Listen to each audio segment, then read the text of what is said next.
Hello my dear students, I welcome you in my golden era channel. ठीक है, तो today we shall study about जो है present perfect continuous tense, यानी इसकी आइडेंटिफिकेशन के बारे में आपको जानकारी देता हूँ। इस टेंस के वाक्यों में कोई भी कार्य भूतकाल से प्रारंभ होकर वर्तमान काल में जारी रहता है तथा कार्य के जारी रहने का समय दिया रहता है, उसे हम प्रेजेंट परफेक्ट कंटिन्यूअस टेंस कहते हैं।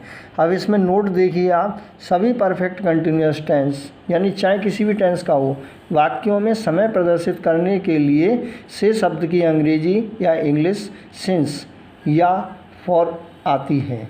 अब देखिए सिंस, यदि समय निश्चित या पॉइंट ऑफ टाइम हो तो से शब्द की इंग्लिश सिंस आएगी।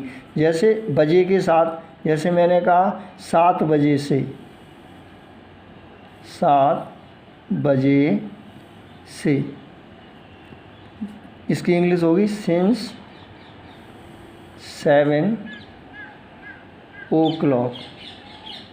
ठीक है। अब मैंने कहा दिन के भाग के पहले, दिन के नाम या दिन के भाग के नाम से या पहले, तो इसमें क्या होता है, जैसे कि जो है दोपहर को है ना, दोपहर से या सुबह से या शाम से, तो इसके लिए क्या लगाएंगे हम, सिंस नून। ठीक है। अब आता है दिन के नाम के पहले, जैसे मैंने कहा सोमवार से या मंगल से या बुध से, कोई भी दिन हो हमारा, तो दिन के अगर जो आपके दिन उसमें नाम दिया हुआ है तो आपको सिंस ज़रूर लगाना है। सिंस मंडे, कोई भी दिन हो, यानी नाम होना चाहिए दिन का। अब महीने के नाम के पहले, जैसे जनवरी से या फरवरी से कोई भी हो, या दिसंबर से या अक्टूबर से, कोई भी महीना हो, तो जनवरी से है ना, तो यहाँ पर आप क्या लगाओगे, यहाँ पर आपको लगाना है सिंस जनवरी, जब क्योंकि महीने का नाम दिया हुआ है इसलिए सिंस जनवरी। ठीक है। अब वर्ष के नाम के पहले, जैसे कि आपके जो 1970 से, ठीक है, 1970 से, तो यहाँ क्या आएगा, सिंस 1970। ठीक है। अब यानी एक निश्चित समय से पहले, जैसे कि जब से वह पैदा हुआ था, ये हमारा सेंटेंस है, तो इसका क्या होगा, since he was born, since he was born, इसकी इंग्लिश ये होगी, जब से वह पैदा हुआ था, सिंस ही वाज बोर्न, ये एक निश्चित समय से पहले की घटना है। अब हम देखेंगे फॉर का, यानी फॉर का यूज क्या होता है, यदि समय अनिश्चित या पीरियड ऑफ टाइम हो तो से शब्द की इंग्लिश या आपके फॉर आएगी। जैसे कि घंटों की गिनती से पहले, जैसे मैंने बोला 2 घंटे से या 10 घंटे से, या कोई भी घंटे हो आपके, 8 घंटे या 12 घंटे, 2 घंटे से, तो मैं इसमें दे रहा हूँ उदाहरण आपको, तो यहाँ क्या आएगा, for two hours, HOURS, for 2 hours. अब आता है दिनों की गिनती से पहले, जैसे 2 दिन से,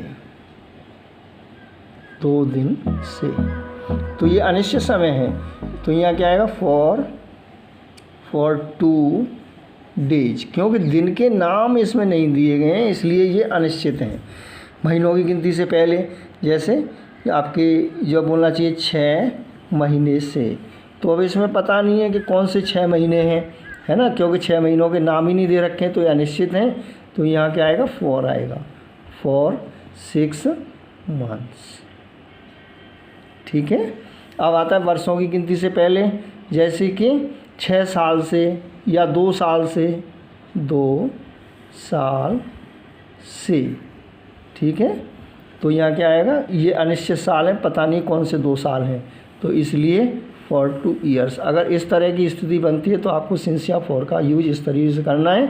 अब जैसे सप्ताह या जब पखवाड़ों की गिनती से पहले, तो जैसे मैंने बोला 2 सप्ताह से, 2 सप्ताह से, तो इसकी इंग्लिश क्या होगी, क्योंकि 2 सप्ताह पता नहीं है कौन से वाले हैं, तो अनिश्चित हैं, इसलिए यहाँ क्या आएगा for TWO2 weeks, for 2 weeks. ठीक है, इस तरीके से। अब मैंने बोला आपके एक पखवाड़े से, यानी पखवाड़ा कितने दिन का होता है, ये होता है 15 दिन का, एक पखवाड़े से। तो इसको फोर्टनाइट बोलते हैं इंग्लिश में, फॉर 1 फोर्टनाइट, FORTNIGHT। ठीक है, फोर्टनाइट, पखवाड़े की इंग्लिश फोर्टनाइट होती है। तो ये हमारा पूरा इस तरह के टेंस को करने से पहले हमें ये सारी प्रक्रिया अपने माइंड में इसको हमें रखना होगा, क्योंकि तभी हम सही तरीके से इस टेंस के वाक्यों को हिंदी से इंग्लिश में ट्रांसलेट कर सकते हैं, अदरवाइज हमारी गलतियां होना सुनिश्चित हैं। तो मैं अब आपको एक अफर्मेटिव सेंटेंस बता रहा हूँ, जिसे हम अफर्मेटिव या पॉजिटिव या सिंपल सेंटेंस कह सकते हैं। ठीक है, तो अफर्मेटिव आप देखिए, ये एक ही बात है, अफर्मेटिव सेंटेंस। इसका जो है आपके मैं एग्जांपल दे रहा हूँ, जैसे मेरे पिताजी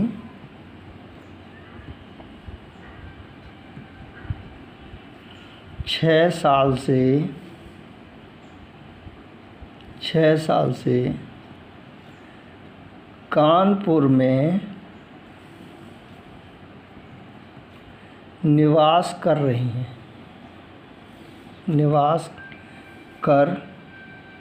रहे हैं। ठीक है, ये हमारा सेंटेंस है। तो इसमें सब्जेक्ट क्या है, सब्जेक्ट है मेरे पिताजी। ठीक है, तो पहले हम सब्जेक्ट को निकाल लेते हैं। सब्जेक्ट हो गया मेरे पिताजी। उसके बाद ये सिंगुलर है, आपकी एक वचन है सब्जेक्ट। तो इस टेंस की हेल्पिंग वर्ब क्या होती हैं, हैज बीन और हैव बीन होती हैं। तो सिंगुलर सब्जेक्ट के साथ हम क्या यूज करेंगे, हैज बीन। इसके साथ हेल्पिंग वर्ब जो यूज होगी वो क्या होगी, helping verb HV, helping verb has been. अब उसके बाद मेन वर्ब क्या है, निवास कर रहे हैं। तो ये मेन वर्ब अपने आप में इंडिपेंडेंट है, निवास कर रहे हैं, निवास कर रहे हैं। ठीक है, अब उसके बाद ऑब्जेक्ट क्या है, यानी कर्म। इसमें कर्म है कानपुर में,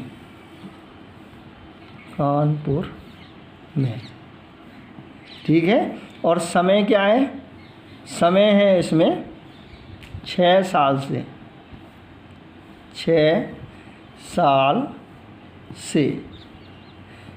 तो इसके अंदर हमारा जो ट्रांसलेशन बनेगा वो क्या बनेगा, हमने सब अकॉर्डिंग टू रूल ही कर दिया इसमें अलग अलग।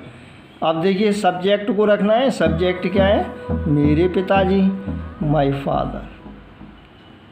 उसके बाद हेल्पिंग वर्ब आएगी, हेल्पिंग वर्ब में पहले सब्जेक्ट देखना पड़ेगा, सब्जेक्ट क्या है, सिंगुलर, तो इसलिए क्या आएगा, has been, my father has been. अब निवास कर रहे हैं अर्थात रह रहे हैं, living, my father has been living. अब आपके उसके बाद ऑब्जेक्ट क्या है, कानपुर में, तो इन कानपुर। अब उसके बाद 6 साल से, ये क्या है, समय है। तो ये कैसा समय है, अनिश्चित समय है, इसलिए इसके साथ क्या आएगा, फॉर 6 ईयर्स। ठीक है, आज मैं आपको इतना ही बता रहा हूँ, और आप लोग इसे अच्छी तरीके से पढ़िएगा पूरी वीडियो को, तो आपकी समझ में ये आ जाएगा कि प्रेजेंट परफेक्ट कंटिन्यूअस टेंस के वाक्यों को हमें हिंदी से इंग्लिश में किस तरीके से ट्रांसलेट करना है। लेकिन इतना याद रखें कि वीडियो पढ़ें तो आप पूरी ही पढ़ें, अन्यथा आप इसे पढ़ें ना। ठीक है, मेरा इतना ही आपसे कहना है, और आपके मैं स्वर्णिम भविष्य की कामना करता हूँ। ईश्वर आपकी मदद करे। Please subscribe, like, share and comment on about it. हम आगे कल इसके अगले भाग का अध्ययन करेंगे। Thank you very much.